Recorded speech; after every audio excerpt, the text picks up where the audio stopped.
Hey everyone, welcome to the next episode of Outcomes. I'm your host, Barrett King, and with me today is a very special guest, Miss Jill Rowley. Jill is the eternal helper. She's the evangelist. Most importantly, I think, than anything, she's brilliant, and she has an incredible background in B2B SaaS and a bunch of experience in thinking about the way that value transfers around an ecosystem, around business dynamics.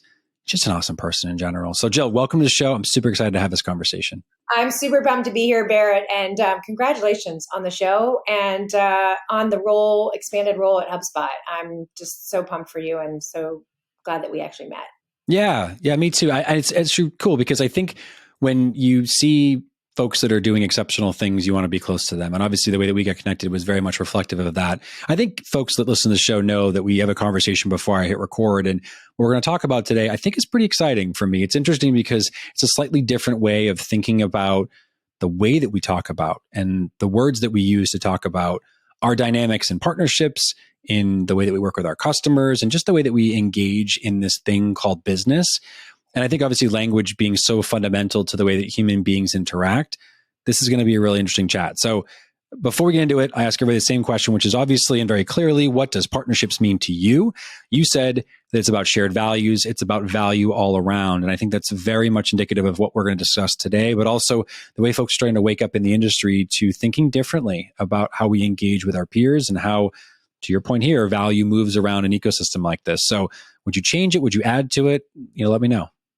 I think it nails it. Shared values, shared value at the heart. It's about everybody doing more better together. I love it. Shared values, shared value, and focusing on outcomes. And I think I appreciate the outcome statement too. I think it's about the way that we're investing in each other. We talked about this before, but I'll say it again. I have a 4-year-old and he's at a stage in his life where he's starting to figure out what words do and that they have meaning. And yes, there's the occasional way perhaps he shouldn't use them, but most importantly, that his words have power. There's a book that we read. I'll get the author wrong, but there is one. You can probably figure it out. If you Google "Your Words Have Power," I think it may be even named that. It's a red cover and it's a little kid with a balloon on the front. But what it talks about and what I think is very relevant to today, obviously, is this idea that everything we say has meaning and has purpose and has output. And that the more we just say words for the sake of saying them and don't question their impact and their value and the connotation of the way that we use them, that it changes our dynamic, obviously, with the folks that we engage with. So today I want to talk about that because you and I had a little engagement before, as I mentioned, and you spoke rather very specifically around this idea that some of the language is perhaps broken. I don't want to steal your thunder. So let's get into it first and foremost. How do you feel about language today? Marketers, salespeople, the folks across go-to-market. Yeah, thank you. I think that language absolutely matters and words matter. And what I think about is through the lens of the customer, your future customers, what do they want? Like, what would make them feel good? So in terms of enterprise sales, which I've spent a good chunk of my career in, sales teams are often divided between hunters and farmers. And if I'm the customer, I think about, do I want to be hunted? Do I want to be farmed? Right? You go after these new logo acquisitions, and then you've got to farm your install base for more. And if I'm the customer, that just feels icky. And you probably, hopefully, are not using those words in front of the customer, but mindset matters. And so I think that if we have the mindset that this is someone who could be a future customer, right? Instead of a prospect, a target. I don't want to be targeted. I'm a customer buyer. I love hunted. I'm going to hunt you. I want to be targeted, right?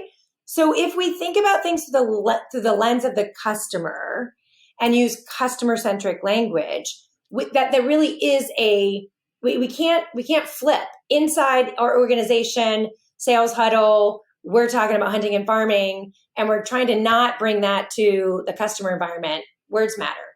So. I think you're right. And I think that if you go a layer deeper on the idea of both sides of the same coin, right? So the internal language and the external language, there's impact on both those being aligned. There's folks that, certainly in my LinkedIn feed, but I think there's this kind of push, if you will, right now around it's the age of the ecosystem and partnerships. And then I've had folks question me and say, so are my my customers my partners? And are I'll use a bad word, prospects, right? The people that I'm pursuing, if you will, are they my partners? Do I talk about them in the language of like, we're going to partner together to help you buy my software? I don't know. And I think there's some really interesting dialogue to have there.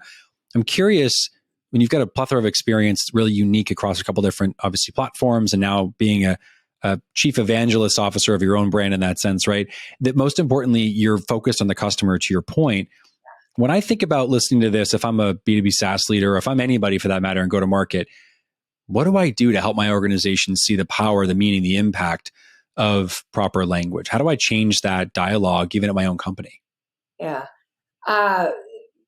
It starts at the top, right? It really does. If you're not hearing that from the leadership in the organization, if they're not using the language that they want you to use in front of their customers or your customers, then it's like a parent, right?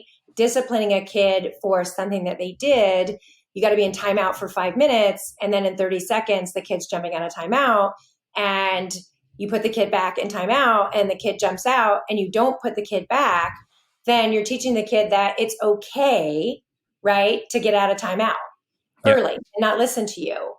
One of the leaders I worked for, Alex Shootman, he always talked about get it done, right? You've got to get it done, but do it right. And so the company mantra was getting it done and doing it right. And we had awards, company awards, Attagirls, Attaboys, who represented and showed that they got it done and they did it right.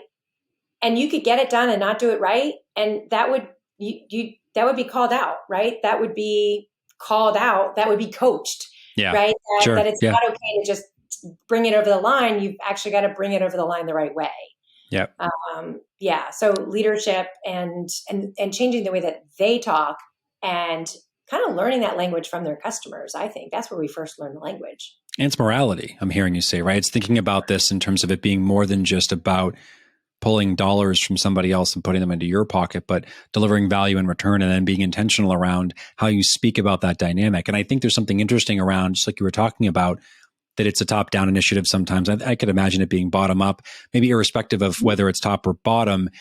What I'm thinking of, right, if I'm listening to this already is, well, I'm going to go tomorrow, I'm going to listen to my customers. How do I do that? Am I going to go and, like, do I go survey them? I mean, your experience, I'm actually curious. Do you go and, I have some ideas here before I offer them, though. Like, do you go and just listen to your customers? Do you go and listen to gong calls? Like, do you get on calls with them? How do you think about that?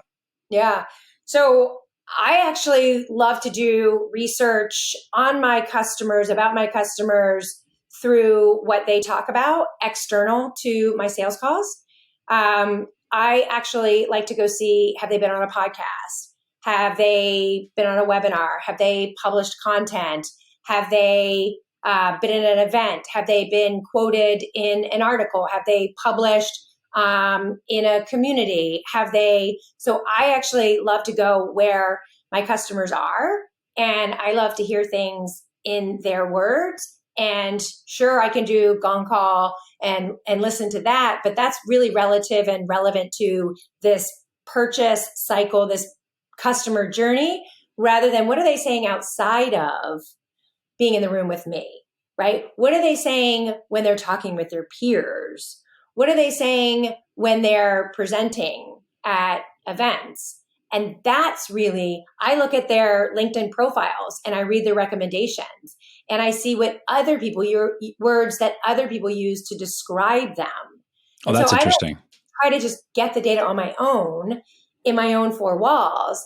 I actually go live in the community, in the areas where my customers are talking, and I listen outside of my own four walls. That's cool. That's brilliant. And I think it actually speaks to needing to listen, to your point, more so than ever right now, in particular, because I imagine, at the risk of like maybe overstepping, I am not an economist, but as the economy continues to shift, we can probably all agree to that more and more being understanding of and truly aligned to your customer needs, wants, desires. And then to your point, I think most effectively how you communicate your language is going to help you to acquire and work with and support and mechanize a better structural system in your organization to deliver more, right? To give more to your customer base, net new or existing, helps you build a more stable growth, kind of trajectory long term. That's really interesting.